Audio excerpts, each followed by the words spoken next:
Le buffle à grande bouche est l'un des poissons d'eau douce qui vivent le plus longtemps au monde.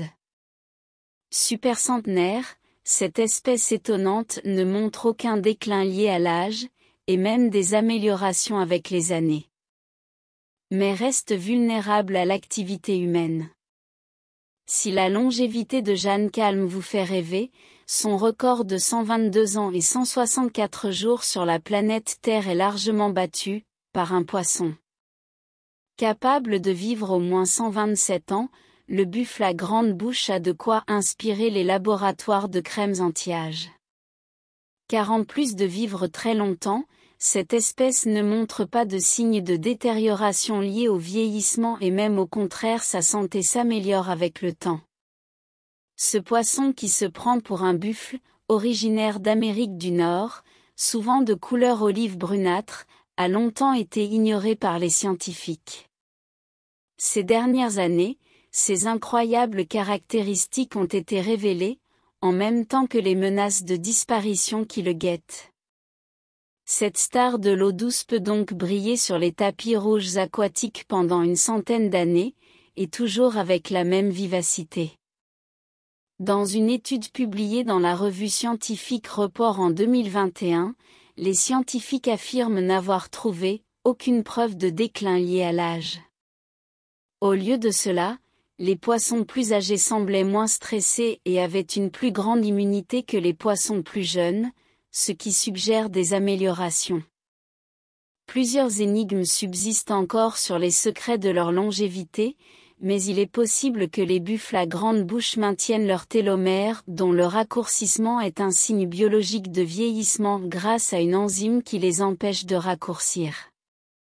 Pour les scientifiques, les changements liés à l'âge qui affectent la condition physique varient grandement selon les espèces. Même si celle du poisson buffle est extrêmement lente, il n'est pas le seul à défier la faucheuse plus longtemps que les autres. La même étude évoque ainsi des rataups nus vivant plus de 28 ans, environ 9 fois plus longtemps que les souris de taille similaire et avec des changements minimes de physiologie et morphologie. Les femelles ne montrent même aucune baisse de fertilité jusqu'à la fin de leur vie. Idem pour certaines espèces de tortues, comme la salamandre tachetée, qui ne présente aucun signe de perte de vigueur avec l'âge. Les femelles plus âgées pondent encore plus d'œufs et de manière plus régulière que les femelles plus. D'autres espèces marines dépassent également les 200 ans, telles que le requin du Groenland, plus de 270 ans, ou encore la moule perlière d'eau douce, qui peut atteindre, dans certains cas, les 2 siècles, selon le ministère de l'Écologie, dans un rapport de 2011. Victime des humains. Mais l'espèce au nom folklorique n'est pas infaillible face à la surpêche et le réchauffement climatique.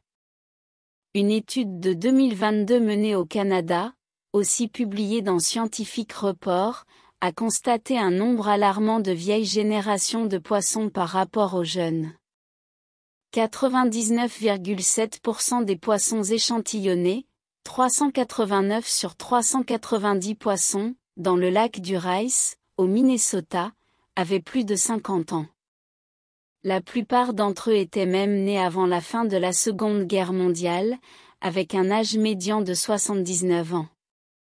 Une maison de retraite aquatique. Pourtant, les buffles se reproduisent tous les ans avec succès vers le mois de mai. Quand vient la fin de l'été, toute trace de ces jeunes poissons a disparu. Ainsi, depuis plus de 6 décennies, aucune nouvelle génération de jeunes poissons n'a atteint l'âge adulte.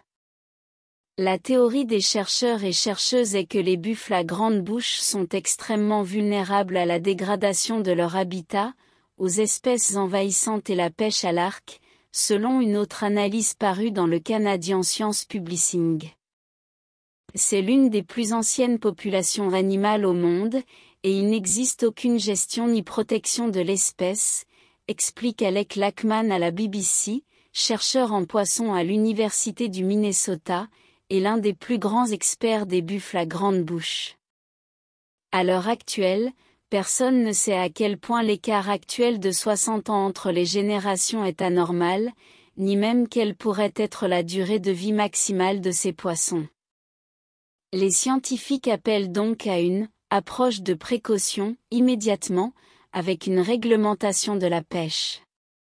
Ainsi, si on a enfin trouvé la fontaine de jouvence, c'était une rivière depuis le début, il est encore temps d'empêcher qu'elle s'éteigne aussitôt avec ses secrets.